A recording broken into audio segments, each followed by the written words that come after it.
Hi hello welcome to 6 TV. తాజాగా Paytm payments bank యొక్క అనేక సర్వీసుల పైన రిజర్వ్ బ్యాంక్ ఆఫ్ ఇండియా నిషేధం విధించింది. దేశంలో అతిపెద్ద పేమెంట్స్ కంపెనీ పేటిఎం కు ఇది నిజంగా shocking news.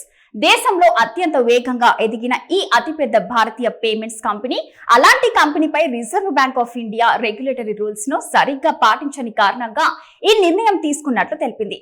Reserve bank of India యొక్క రూల్స్ ను పక్కన పెట్టిన కారణంగా పేటిఎం పేమెంట్స్ బ్యాంక్ సర్వీసుల పైన పూర్తిగా నిషేధం విధించింది. ఈ పేటిఎం పేమెంట్స్ బ్యాంక్ నుండి పేటిఎం ఆఫర్ చేస్తున్న అనేక సర్వీసులు కూడా మరియు వాలెట్ పైన కూడా ఈ ఆంక్షలు విధించింది. ముఖ్యంగా పేటిఎం పేమెంట్స్ బ్యాంక్ అకౌంట్స్ నుండి ఎటువంటి కొత్త డిపాజిట్లను సమీకరించకూడదని ఆర్డర్ వేసింది. కేవలం అకౌంట్స్ మాత్రమే కాదు, వ్యాలెట్లలో కూడా ఎటువంటి కొత్త అమౌంట్స్ డిపాజిట్ చేసుకోకూడదని కూడా కంపెనీకి తెలిపింది. దీని గురించి రిజర్వ్ బ్యాంక్ ఆఫ్ ఇండియా క్లారిటీని ఇచ్చింది.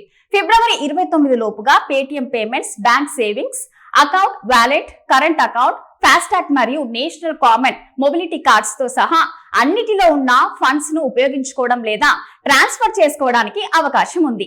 దీనికి ఎటువంటి పరిమి లేకుండా పూర్తి ఫండ్స్ ను ట్రాన్స్ఫర్ చేసుకునే అవకాశం అయితే ఉంది. అంటే మీ పేటిఎం అకౌంట్ కు సంబంధించిన మొత్తం అమౌంట్ ను బ్యాంక్ అకౌంట్ కు ట్రాన్స్ఫర్ చేసుకునే లేదా ఉపయోగించుకునే వీలుంటుంది. ఎక్కువగా ఫాస్టాగ్ అకౌంట్స్ ను కలిగిన సర్వీస్ ప్రొవైడర్ గా పేటిఎం కొనసాగుతుంది. అయితే రిజర్వ్ బ్యాంక్ ఆఫ్ ఇండియా కొత్త నిబంధనల ప్రకారం ఫిబ్రవరి 29 తర్వాత పేటిఎం నుండి టాప్ అప్స్ లేదా డిపాజిట్ స్వీకరించడం జరగదు. అంటే పేటిఎం ఫాస్టాగ్ అకౌంట్ ను టాప్ అప్స్ చేసుకోవడం కుదరదు. ఇక ఈ నేపథ్యంలో ఆందోళన చెందుతున్న తమ కస్టమర్లకు పేటిఎం భరోసానిస్తూ కీలక ప్రకటన చేసింది.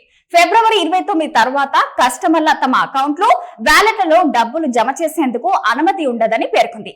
అయితే కస్టమర్లు ఎప్పటిలాగే డబ్బులు విత్డ్రా చేసుకోవచ్చని స్పష్టం చేసింది. కస్టమర్ల డబ్బు తమ వద్ద భద్రంగా ఉందని, ఏ సహాయం కావాలన్నా తాము 24 గంటలు అందుబాటులో ఉంటామని పేర్కొంది. మరిన్ని లేటెస్ట్ అప్డేట్స్ కోసం చూస్తూనే ఉండండి 6 టీవీ.